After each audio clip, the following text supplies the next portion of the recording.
Bonjour à toutes et à tous, ravi de vous retrouver dans Génération Jeune. Qui dit nouvelle émission dit nouveau jeune champion. Ils rêvent tous des Jeux Olympiques de Paris 2024. Vous le savez, dans Génération Jeune, nous sommes à la recherche des plus grands espoirs, ceux qui feront le sport français des années 2020. Et oui, sacré défi pour eux. Et j'ai l'honneur d'avoir à mes côtés aujourd'hui l'épéiste champion du monde junior en titre. C'est Kendrick Jean-Joseph. Salut Kendrick. Bonjour. Comment tu vas ? Ça va et vous ? Eh ben, ça va super. Écoute, est-ce que tu as pris un petit peu de vacances ? Est-ce que tu es rentré chez toi un petit peu en Martinique cet été ou pas ?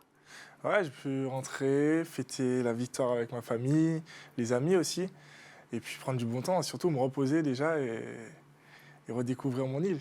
Tu m'étonnes. En tout cas, tu nous ramènes le soleil. Même s'il ne fait pas beau, avec ton sourire, tu nous ramènes le soleil. Bon, montre-moi cette belle médaille. La voici.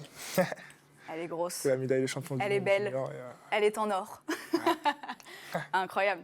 Ça doit être lourd autour du cou, ça, quand même. Ouais, un petit peu quand même. Hein. Quand on me l'a mis, j'étais... Ah oui, quand même. T'as fait un peu comme ça, quoi. Je m'y attendais pas, sur le coup. Bon, en tout cas, Kendrick, tu as 20 ans. Ouais. Tu es né à Fort-de-France, en Martinique. Tu fais de l'épée et tu es donc le dernier champion du monde junior. J'aimerais qu'on revienne d'abord sur ces championnats du monde. C'était au Caire. Ça n'a pas été une mince affaire pour toi. Non. Tu gagnes en finale face à un Égyptien, donc qui était à domicile, 15 touches à 13. Raconte-moi un petit peu comment tu as vécu cette finale et cette compétition de manière générale. Bah déjà, elle était quand même particulière la compétition parce qu'on sortait d'1 an et demi sans compétition avec la période de Covid.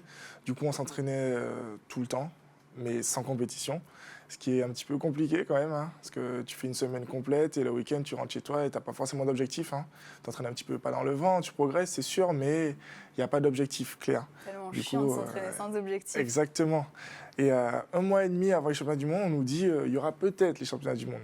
Sauf qu'on nous a répété ça toute l'année, qu'il y aurait peut-être des compétitions, mais c'était pas sûr et tout. Et là, on nous dit, là, il y aura vraiment les championnats du monde. Du coup, on a commencé à s'entraîner, on est parti au ski, en stage. Ça, c'était vraiment... en tant que Martiniquais, j'ai découvert, je me suis entraîné et j'ai fait des progrès. Tu maîtrises le chasse-neige ? Ouais, j'ai commencé pour m'arrêter. Déjà, j'ai démarré et m'arrêter. C'est déjà bien. Tourner un petit peu et aller vite un peu moins. Mais du coup, on a fait un petit stage, pas de vacances. Hein. On a fait un vrai stage où on courait et tout. C'était dur. À la montagne, c'est souvent les pires stages. C'était quand même pas mal comme stage. Et ensuite, on a eu une semaine de repos. Enfin, pas une semaine de repos, une semaine d'entraînement à Reims. Et ensuite, on est parti en compétition à INSEP, du coup, avec les grands. Okay. Et ça s'est bien passé, j'étais content. C'était déjà un petit peu histoire d'avoir une compétition avec des personnes qui sont quand même au-dessus de nous et au-dessus de notre niveau junior, du coup.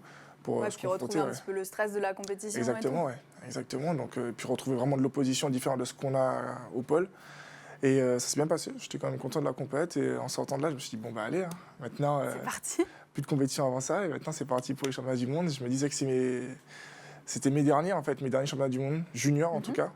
Parce que j'étais dernière année de junior, donc je me disais que c'était cette année ou rien. S'il fallait ramener une médaille, ce serait maintenant, du coup.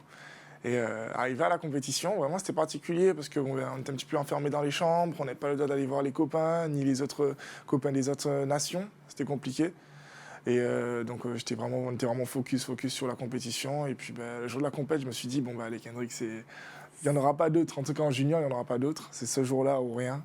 Et j'ai vraiment vécu ça un petit peu comme une espèce d'expérience de toutes mes années juniors. Ouais. Disons que c'est vraiment là où je me suis dit que toutes mes défaites m'ont servi. J'ai l'impression que chaque tour que je passais, c'était un match que j'avais perdu ou gagné dans les années d'avant. Oui, voilà, c'est ça. J'avais vraiment l'impression que cette compétition, c'était vraiment un remake de toutes mes dernières compétitions pendant mes 3 dernières années que j'ai passées à Reims. C'était vraiment ça.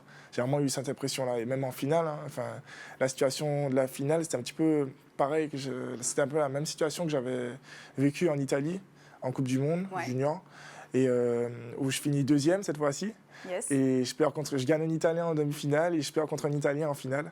Et cette fois-ci, je me retrouvais à gagner un Égyptien en demi-finale. En demi-finale. Et du coup, je me suis dit, Kendrick, tu ne peux pas perdre cette fois-ci, tu dois gagner. Et du coup, je me suis retrouvé à gagner un Égyptien en finale. Et j'ai dit, voilà, il faut te retrouver au milieu de ces deux-là. En plus, tu pars un peu en retard, il me semble, en finale. Ouais, je commence avec des points de retard un petit peu. Enfin, le match commence à 0-0, mais je me fais vite... un peu dépassé peut-être au début. Ouais, un petit peu avec la pression, le stress.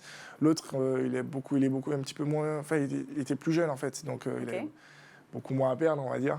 Et donc là, ça, c'est les plus chiants, ça. Les petits jeunes, ils n'ont rien à perdre. Exactement, il jouait sa chance à fond, moi aussi. Hein. Mais lui, il jouait. Et après, bon, je suis retourné vers mon entraîneur pendant la pause, tout. On a calé les choses, on a posé les choses et ça a été derrière. Trop bien. Ouais, tu t'es vite repris. Et puis, il faut dire que l'escrime égyptienne, c'est pas du tout la même aussi que l'escrime française. C'est ça. Qu'est-ce qui change un petit peu entre ces deux escrimes-là? Déjà, c'était une escrime qu'on n'avait pas l'habitude de voir, en fait. Vraiment pas du tout, parce que on va dire que c'est un petit peu une escrime, c'est une nation un petit peu émergente, en tout cas en escrime. Ouais. Et ils arrivent vraiment très très fort avec leur génération, la génération des 2000, 2002, ça, ils arrivent vraiment très très fort. Et du coup, c'est beaucoup plus, on va dire, c'est beaucoup plus virevoltant, on va dire. Celui de la demi-finale, je ne sais pas si vous avez eu le temps de voir, par exemple, il saute beaucoup, il se baisse, il bouge énormément. Il te faisait plus peur, l'Égyptien de la demi, que l'Égyptien de la finale? Oui, parce qu'on est vraiment de la même génération, il a le même âge que moi. Et vraiment, il bouge dans tous les sens. C'est un petit peu les jeux que j'aime pas. Beaucoup. Okay. Parce que moi, je suis un petit peu plus grand, un petit peu plus lourd, et lui était beaucoup plus petit et beaucoup plus léger. Donc, il avait souvent tendance à me faire danser sur la piste, à bouger, à marcher, reculer. Du coup, c'est les jeux que j'aime pas. Et c'est les jeux où souvent j'ai tendance à surjouer, c'est-à-dire à le suivre dans ses déplacements et tout ça. Donc, je perds un petit peu le contrôle de moi-même, et du coup, j'ai tendance à le suivre. Et c'est là que j'ai tendance à déjouer. Mais bon, tu as retourné la situation. Exactement. Paf, tu t'es repris, tu as gagné la demi, tu as gagné la finale. Du coup, tu as pris le titre à Arthur Philippe, qu'on avait reçu d'ailleurs il y a un petit moment dans cette émission. Et puis bah, voilà, tu reviens avec la médaille. Exactement, c'était important. Enfin, j'avais vraiment envie, surtout de succéder à Arthur. C'est un ami à moi, et puis maintenant on s'entraîne. Et qui lui-même a succédé à un autre champion du monde français, Luigi Middleton. Donc, c'est fou. Ouais, franchement, on est sur 3 années d'affilée. Ils sont trop chauds, quoi. Les épéistes français, ils sont trop chauds. En tout cas, cette génération, ça a bien tourné, en tout cas en junior. Tu m'étonnes. Rappelle-nous un petit peu à l'épée les règles, parce qu'on confond toujours un petit peu entre fleuret, sabre, épée. Rappelle-nous un petit peu les règles. Vous avez le droit de toucher où? Bon, ce qui est bien à l'épée, c'est que c'est le premier qui touche qui a la touche. C'est ça, ouais. Ça, au moins, c'est facile. Exactement. Donc, déjà, en fait, c'est, comme vous avez dit, le premier qui touche, qui a la touche, qui a le point. Et on peut toucher sur tout le corps. Okay. Du coup, du bout de la tête jusqu'au bout du pied. Même jusqu'à l'orteil. Jusqu'à l'orteil. On peut toucher tout le corps, vraiment. C'est quoi la zone, toi, que tu aimes bien toucher? Moi, je suis plus direct, on va dire, au corps. Au corps, moi j'aime beaucoup aller au corps, un bon coup droit au corps, on appelle ça. Et ça, j'aime bien, c'est vraiment aller tout droit, ça, j'aime bien. Tu vas faire une petite touche où tu passes un peu en dessous et paf l'orteil, quoi. Non, j'aime bien aller au pied, j'aime bien, ça surprend. Souvent, parce que je suis grand, du coup, les adversaires, ils se disent pas, il va descendre au pied, il va peut-être, souvent ils se disent, il va aller tout droit et tout. Mais quand tu arrives à descendre au pied, c'est cool aussi, j'aime bien. Quand tu reviens, du coup, chez toi, avec un titre de champion du monde junior en poche, comment ça se passe? Est-ce que, dans quel état d'esprit tu retournes à l'entraînement, en fait? Sur le coup, j'ai pris un petit peu de temps avant de redescendre, quand même, parce que champion du monde junior, j'en rêve depuis que je suis tout petit. Enfin, juste champion du monde, j'en rêve depuis que je suis tout petit. Et le fait d'y arriver, tu te dis, ah oui, tu l'as fait. Déjà, ça, c'est cool. Tu réalises? Sur le coup, non. Les 2 premières semaines, je suis rentré chez moi. On a eu 2 semaines de repos après. T'es rentré en Martinique? Je suis rentré à Lyon, chez ma marraine. Du coup, j'ai ma famille, en tout cas, en métropole. Et sur le coup, j'avais du mal à réaliser. Même quand je m'endormais le soir, je me dis, putain, Kendrick, t'es champion du monde. T'es champion du monde. Et je me le répétais souvent. Et mes potes et tout me disaient, c'est énorme ce que t'as fait et tout. Mais sur le coup, je ne m'en rendais pas forcément compte. C'est avec du recul, quand je suis retourné à l'entraînement, et que du coup, là, j'ai vu que mes collègues à l'entraînement... s'y remettre, quoi. Ouais. Parce que les autres, derrière, ils sont hyper motivés. Exactement, ouais. Où je l'ai vraiment senti. Dès les premières séances, ils me mettaient dans la tête un petit peu, vraiment directement. Et je ne me sentais pas en mode au-dessus des autres, pas du tout. Directement, ils m'ont remis dans le bain parce qu'il y avait d'autres compétitions derrière. Il y avait les championnats de France et tout ça, qui sont aussi importants. Donc, il fallait se remettre dedans. Mais du coup, tu t'es remis dedans hyper vite parce que tu fais champion de France aussi, juste derrière. Ouais, je fais vice-champion de France U23 et on fait vice-champion de France par équipe malheureusement. Heureusement et malheureusement parce que du coup, on perd en finale par équipe avec le Valois. Ouais, donc quand même. C'était une belle... j'ai su bien rebondir. Après, ça aurait pu être mieux parce que tant qu'on fait vice-champion de France... Qui fait champion de France, du coup? C'est Luigi Middleton, le champion du monde junior, du coup. Qui fait champion de France en U23, du coup. Et moi, en étant surclassé U23, je fais 2e, du coup. Bon, c'est quand même très bien. C'est cool. T'as 20 ans. Cool, c'est déjà bien. C'est déjà bien. T'as toute la vie devant toi encore. C'est vrai, c'est vrai. Comment c'est de s'entraîner maintenant, parce que tu es à l'INSEP, donc c'est tout jeune, là, tu viens de rentrer à l'INSEP, à l'Institut national du sport d'expertise de la performance, où il y a un petit peu tout l'élite du sport français. Comment c'est de s'entraîner avec Romain Canon, notamment, le champion olympique, quoi. Clairement, je me dis déjà, c'est une belle chance, c'est un rêve de gosse, hein. Clairement, depuis tout petit. Enfin, je rêve d'y aller. C'est là où tous les grands sont passés avant moi, par exemple les Jean-Michel Lucenay ou les Loïc Robéry, qui m'ont fait rêver quand j'étais petit. Donc c'est juste un rêve de gosse d'y être. Donc pour l'instant, j'ai toujours un petit peu les étoiles dans les yeux quand je marche et tout. Quand je vais à l'entraînement, je suis toujours waouh, je suis à l'INSEP. C'est tous ça quand on rentre à l'INSEP. C'est ça. Donc je suis toujours dans cette optique-là un petit peu. J'ai un petit peu encore des étoiles dans les yeux. Après, quand il y aura les premières compètes, ce sera fini tout ça. Et maintenant, il faudra se mettre dedans. Mais oui, déjà, c'est déjà une sacrée chance parce que je tire avec les meilleurs, entre guillemets, du monde. Donc, c'est une sacrée chance pour progresser derrière. Tu te plais là-bas? La chambre, le self, les infrastructures? Ah oui, je trouve ça exceptionnel. Même le self et tout. Bon, la chambre, elle est cool, hein. Mais, t'es avec qui? Je suis avec Samuel Jarry, un collègue à moi. C'est un sabreur. Je passe le coucou. Et du coup, oui, moi j'aime bien le self et tout. La salle d'escrime, elle est incroyable parce que d'habitude, je la voyais à la télé, dans les reportages, tout ça. Et maintenant, j'y suis, je m'entraîne là.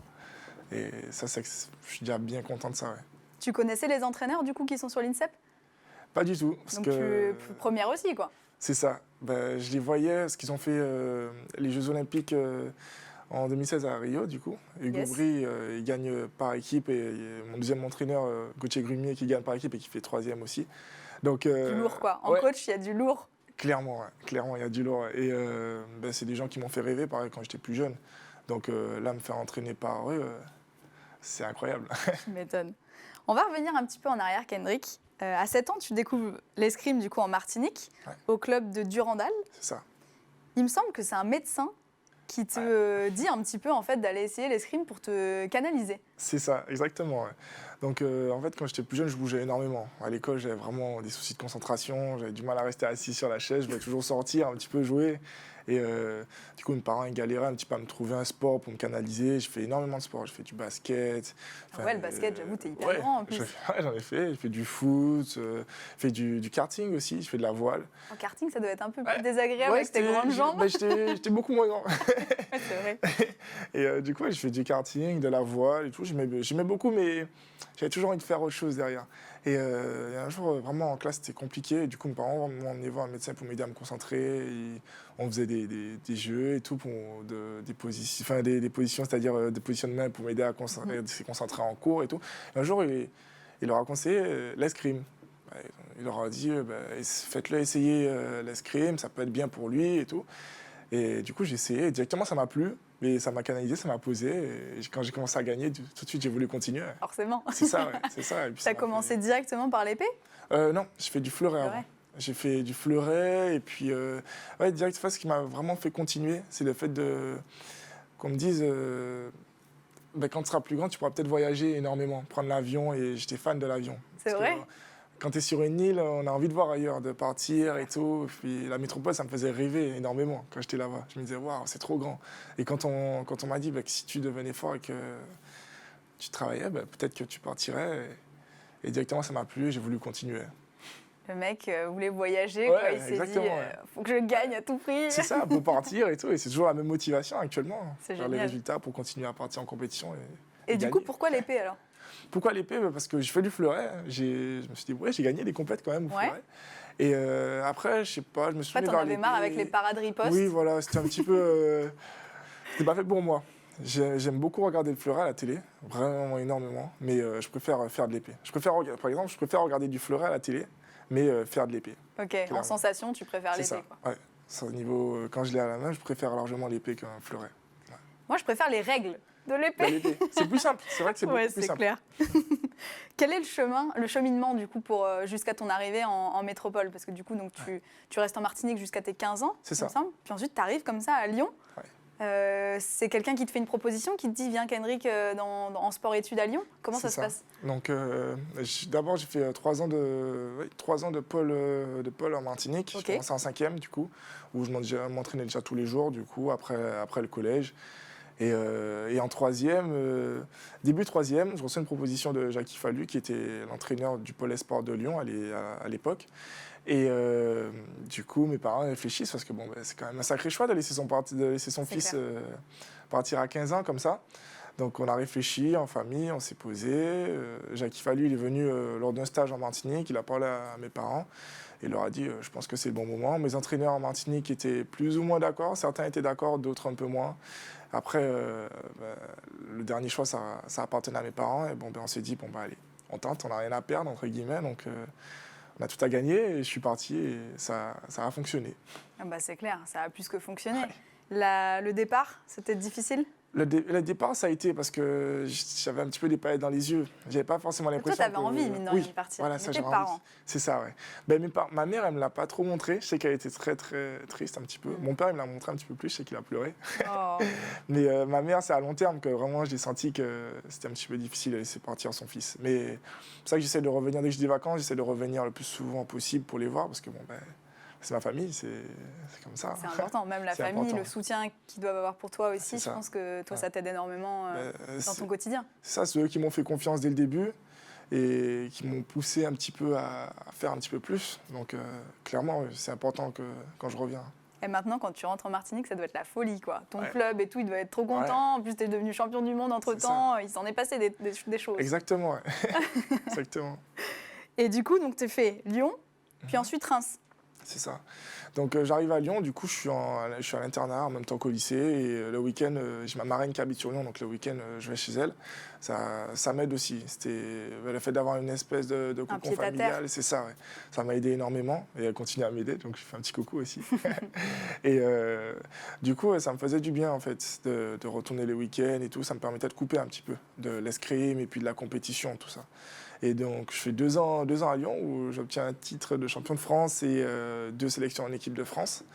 Donc, deux premières bonnes années, j'étais quand même content. Carrément. Ouais, parce qu'on va déjà avoir la sélection en équipe de France, j'étais déjà très content. Et après, par rapport à ça, du coup, je suis sélectionné en Pôle France.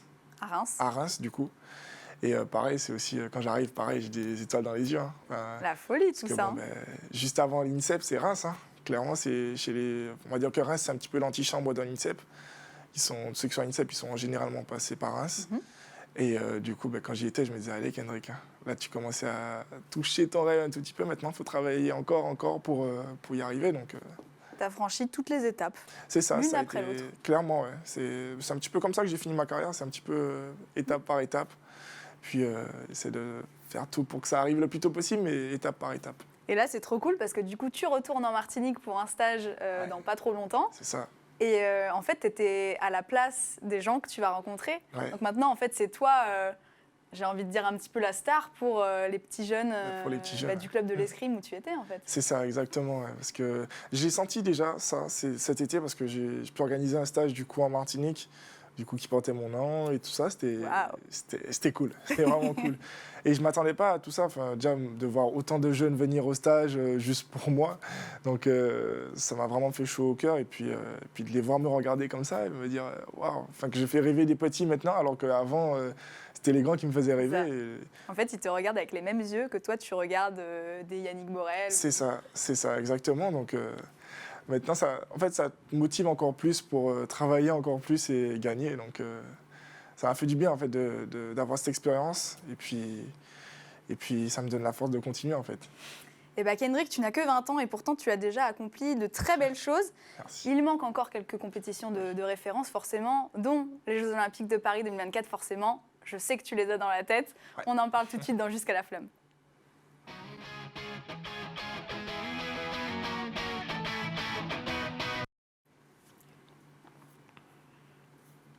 Pour ceux qui auraient loupé le début de cette émission, je suis toujours avec Kendrick Jean-Joseph, champion du monde junior d'épée. On va parler maintenant des Jeux Olympiques de Paris 2024, pas n'importe lesquels. Oh non. Qu'est-ce que ça veut dire pour toi, Paris 2024 ? Est-ce que c'est une pression supplémentaire, le fait qu'il soit à domicile ? Comment tu vis tout ça ? Déjà, Paris 2024, clairement, on m'en parle depuis que je suis minime. Parce qu'en escrime, on a une compétition, ça s'appelle les Horizons 2024, Horizon 2020, okay. Horizon 2024. Donc, On m'en parle depuis que je suis minime. Depuis que je suis minime, je gagne parfois des compétitions qui s'appelaient Horizon 2024. Donc je me disais, bon, c'est que peut-être que j'y serai un jour déjà. C'est un signe. Ouais, c'est ça. Je me disais ça. Je me disais, peut-être c'est un signe et tout. Et du coup, oui. Comment je les vois? Est-ce que j'ai la pression supplémentaire? Pas forcément, parce que je me dis, déjà avant les JO, il y a énormément de compétitions. C'est vrai qu'il reste 3 ans, mais il y a quand même le championnat d'Europe, il y a quand même le championnat du monde, et il y a des sélections à avoir. Donc pour l'instant, c'est mon objectif on va dire, à moyen long terme. Mais avant ça, quand même, il y a d'autres compétitions qui me permettront déjà d'arriver là-bas. Justement, à l'escrime, c'est pareil un petit peu pour toutes les armes. Il y a énormément de concurrence parce qu'il y a beaucoup d'épéistes, de sabreurs, de fleurettistes. Quel est le chemin en fait pour pouvoir se qualifier aux Jeux Olympiques? Comment ça se passe en fait une qualif olympique à l'escrime? Déjà le fait que ce soit à Paris, il y a encore plus de concurrence qu'avant parce que du coup tout le monde veut Paris. Tout le monde, hein, clairement. Enfin, tous les Français veulent aller à Paris 2024. Donc la concurrence est rude, c'est vrai. Après, ça se passe surtout c'est un an avant les JO. Il y a, on va dire, un an où les compétitions, les Coupes du Monde sont sélectives pour Paris. Et du coup, quand on est dans les 16 premiers mondiaux, on est d'office qualifié. D'accord. Et quand on réussit à qualifier l'équipe, oui. on arrive à développer un quota de places. C'est ça. Il y a un quota de 3 places, du coup. Et pour l'équipe, on est à 4. Ok. Il y a un remplaçant, c'est ça qui peut rentrer au par équipe. Exactement, qui peut rentrer au par équipe et tout. Et par exemple, de base, Romain Cannon, par exemple, qui a fait champion olympique cet été, était de base remplaçant. Et incroyable. À cause d'un désistement, il a pu rentrer dans les 3 qui faisaient l'épreuve individuelle et par équipe. Et il a sorti son épingle du jeu. C'est incroyable. Ouais. Donc ça veut dire que ça serait bien que d'ici 3 ans, tu fasses partie des 3. Ça serait le meilleur plan. C'est ça. Ou alors s'il qualifie l'équipe, de toute façon l'équipe sera qualifiée, non? Vu que c'est à Paris. Je suis pas sûr. Ah, je suis pas sûr. Je suis pas sûr. Ouais. Ou des 4. Ou des 4, ouais. C'est ça. Comme ça, tu peux peut-être citer dans les 4, essayer de rentrer comme Romain Cannon en soum-soum et devenir champion olympique. C'est ça va vite, hein, clairement. Voilà, j'ai fait le rêve de Kendrick. C'est ça, ce serait pas mal. Hein. Est-ce que tes parents ont déjà regardé un petit peu les billets d'avion au cas où forcément, j'imagine que si tu es qualifié pour les Jeux, ils vont débarquer direct. Oui. Ouais. Pour l'instant, non, ils n'ont pas encore regardé. Là, ils regardent déjà pour des compétitions plus proches. Hein. Mais c'est sûr que si je suis qualifié, j'espère, si je suis qualifié, oui, c'est sûr qu'ils y seront. Et plus que ma famille, j'espère des amis et tout ça. Donc, carrément. Est-ce qu'ils se sont déplacés en Égypte au Caire quand tu as fait champion du monde? J'imagine avec le Covid. Non, à cause du Covid.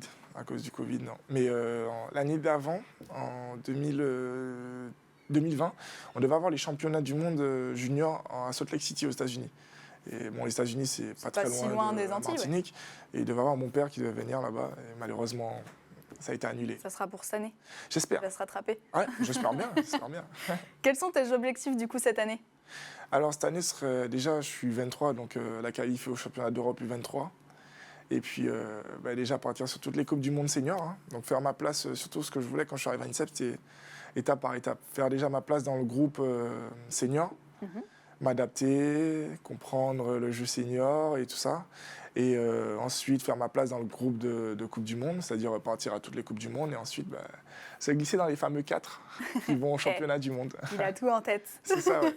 C'est ça, se glisser dans les 4 qui vont au championnat d'Europe et championnat du monde et puis petit à petit ramener la médaille. Hein. Quel cap il te reste, tu crois, à passer pour justement, tu parles du jeu senior, pour être capable d'affronter les meilleurs quoi, en senior? Déjà, physiquement rattrapé parce que eux, ils sont dans cette catégorie depuis parfois 10 ans. Et physiquement, quand ils aiment bien bouger les petits jeunes un petit peu. Donc ça, et puis aussi techniquement, parce qu'ils ont beaucoup plus d'expérience. L'escrime et surtout l'épée, c'est un sport d'expérience. C'est une arme d'expérience. Quand on regarde les meilleurs, en tout cas sur le long terme, c'est souvent à 27, 28 ans. Ouais. Mais je pense que c'est quand même possible d'y arriver avant ces 25, 28 ans, comme Romain Cannon du coup. Donc clairement, c'est faire ça petit à petit, m'adapter et puis les rattraper sur le plan physique et technique. Ouais, et puis il y a la fougue de la jeunesse. C'est ça. Ça, ils l'ont plus. Ouais, ça, ils l'ont plus, c'est vrai, ils l'ont plus. Et nous, on l'a. Bon, en tout cas, c'est vrai que les anciens, ils s'accrochent. Ils sont toujours là. Oui, ils s'accrochent bien. Puis ils seront là à Paris 2024. Ah oui, c'est vrai. Puis, c'est important pour le groupe qu'ils soient là, parce que du coup, ils nous montrent un petit peu la voie et ils sont bons joueurs. Ils nous conseillent énormément et je pense que c'est ce qui fait, en tout cas, l'esprit de l'épée en France, c'est qu'il y a toujours eu des anciens qui intègrent les nouveaux et c'est comme ça que ça fonctionne. Et ça, c'est bien. Kendrick, on va finir l'émission avec le sourire comme d'habitude. Toujours. C'est l'heure du quiz.